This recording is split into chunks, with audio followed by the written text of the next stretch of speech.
In this video, I'll be showing you how to fix app not opening on MacBook. It's a very simple method, so if you find this video helpful, be sure to drop a like and subscribe. Now, apps failing to launch is usually tied to a gatekeeper security hang or a background conflict with app or intelligence local processing.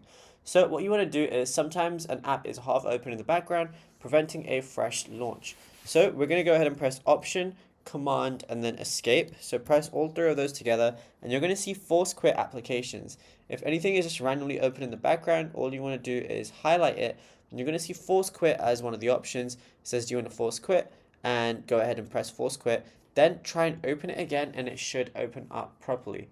Then what you also want to go ahead and do is bypass Gatekeeper. This is for non-App Store apps. So go over to the top left and then go over to System Settings.